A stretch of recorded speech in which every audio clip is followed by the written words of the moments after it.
Estamos en La Yola Borracha. Hoy está conmigo Raiza Pimentel. Hola, Raiza. Hola, Emil.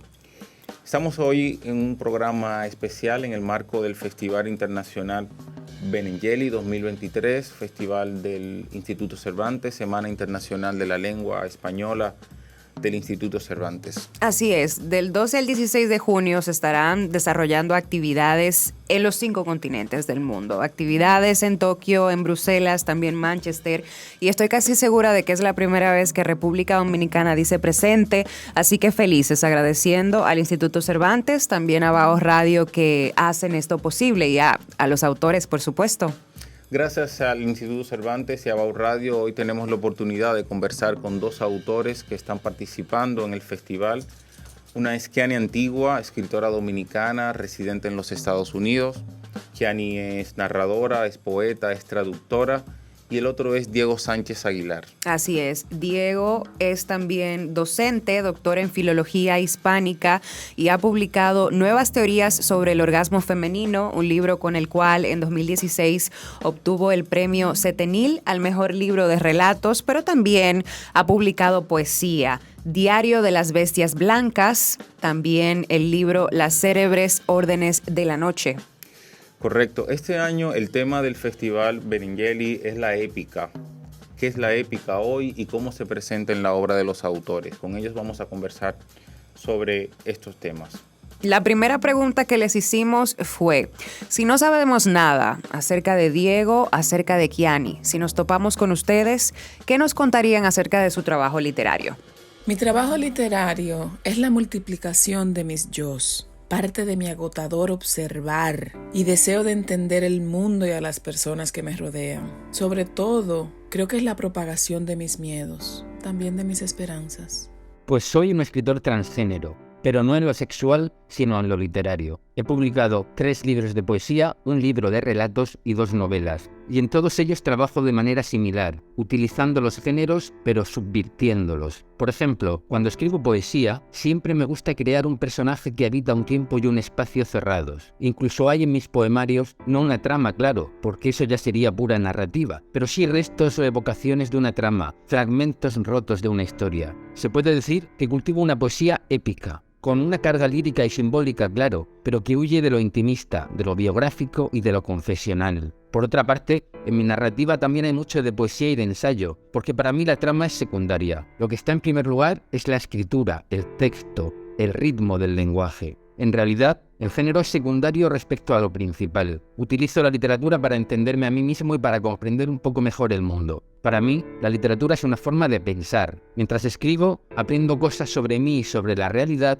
que no podría haber descubierto simplemente pensando en abstracto sobre ellas. Aunque hay quien ha calificado mi obra de filosófica, creo que el tipo de pensamiento que se desarrolla en la literatura es más enriquecedor que el de la filosofía, porque en la literatura lo humano está siempre en el centro. Se piensa así y se analiza, pero siempre desde el tiempo, desde la muerte, desde la piel y las emociones.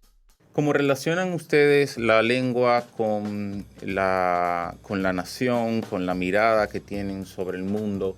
En ese sentido, ¿cómo relacionan ustedes la migración y la vida académica en una lengua que no es la de ustedes? Así es, Kiani, marcada por esto, 27 años en los Estados Unidos. Diego, por su parte, ahora mismo se encuentra en Londres y queríamos saber acerca de cómo esto se evidencia en su trabajo académico y literario. Yo nunca voy a dejar de ser dominicana, ni puedo borrar que a los 17 años me trasplantaron a este país, a los Estados Unidos, donde ya llevo 27 años, trastabillando piedra con piedra, tintineando en la calle vacía del entendimiento, como dice la poeta Rosy Lima de Padilla, en su poema Tanto he perdido, donde justamente plantea el porqué, después de haber cruzado la frontera y llevar tantos años de este lado, tatuándose a tientas las leyes que no dan consuelo, cierro, que le permite a su acento tener la libertad que ella ha perdido. Un poema inmenso y brillantemente representativo de personas como nosotras que dejan atrás el lugar que conocen, por el motivo que sea, y tienen que lidiar con tantas vainas nuevas, ante tanta gente, y no todas dispuestas a echarte una mano.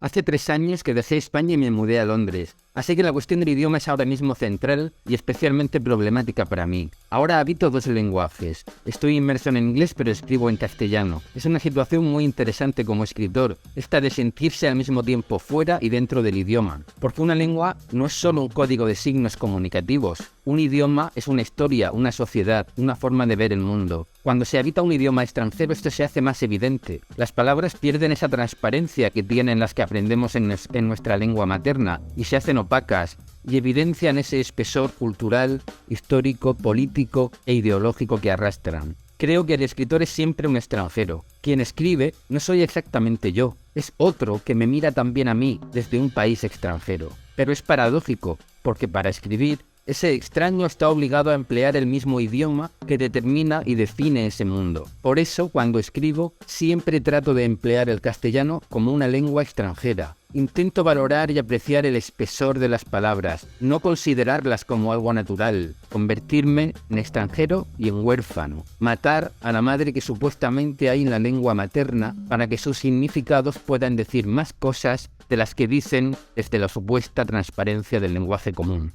En ese sentido, ¿creen ustedes que la literatura, en especial la narrativa, sigue teniendo un compromiso contra la política y contra las ideologías de época? Sobre todo ustedes que viven en países que no son el propio de ustedes, que viven en el extranjero. ¿Cómo ven ese compromiso de la lengua con las ideologías de la época?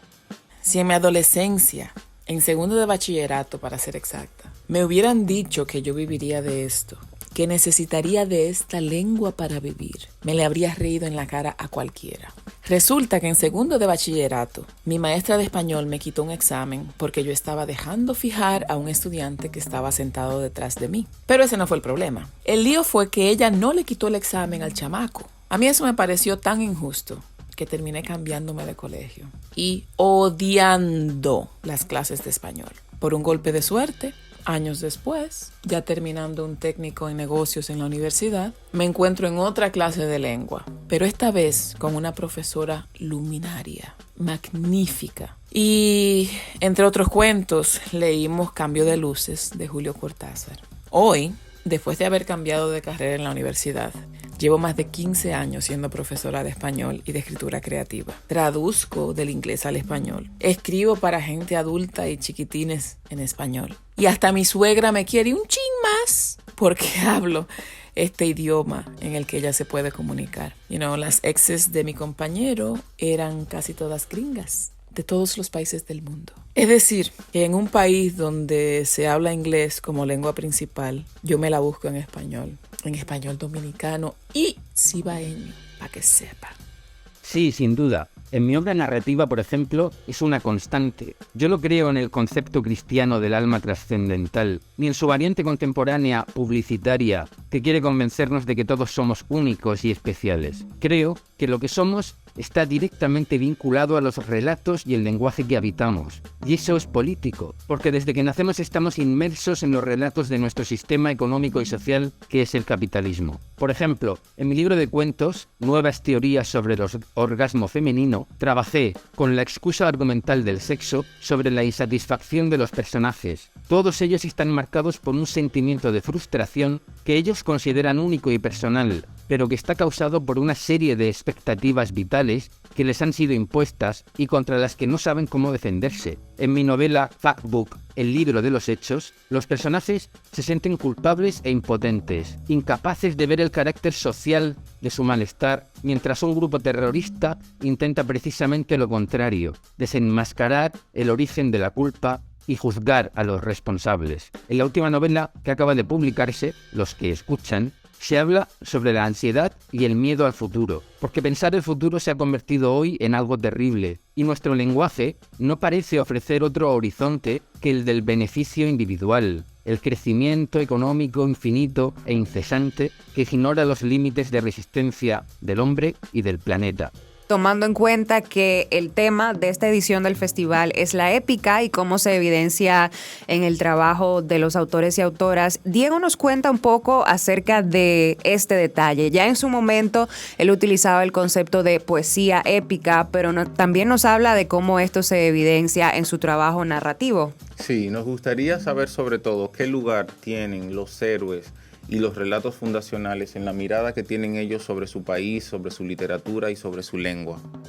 Las artes en general no deberían tener compromiso con nada. Si un artista, una persona, no puede ser libre a través del arte, entonces ¿cuál es el propósito de la creación misma? Una cosa es que a través del arte se representen y se marquen los tiempos, y otra es que quien cree tenga un compromiso en contra o a favor de las políticas y las ideologías de época. Como escritora, escribo del mundo que me rodea, de sus crudezas, de la idiosincrasia de sus distintas y distintos ciudadanos. Está en quien lea sacar conclusiones. Es su responsabilidad pensar y destilar.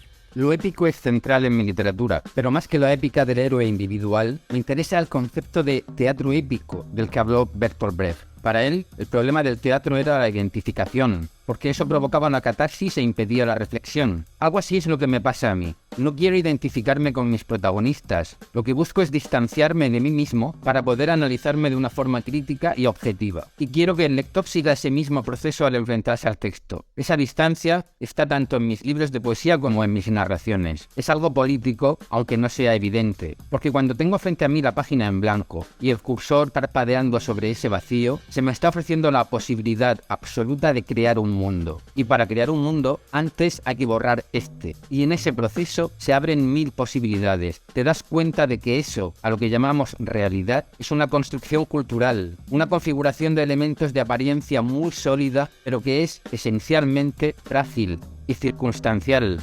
Un entramado ideológico, cultural, político, que toma la apariencia de lo natural, del sentido común. Y ese espacio de vacío, ese espacio literario del que hablaba Maurice Blanchot, es lo que más me interesa de la literatura. Borrarlo todo, borrar el mundo y entonces ir poniendo cosas sobre ese vacío, una a una. Y al hacer eso, mirarlas de nuevo. Y así se abre la posibilidad de la crítica, del análisis, de la creación y tal vez del cambio. Muchísimas gracias por estar en La Yola Borracha, gracias al Instituto Cervantes por permitirnos entrevistar, tener con nosotros aquí en Antigua y a Diego Sánchez Aguilar. Así es, actividades del 12 al 16 de junio en esta tercera edición del festival. Reiterar el agradecimiento y qué bueno acompañarte, Emil, finalmente, La Yola Borracha. Muchas gracias. La Yola Borracha en Bao Radio.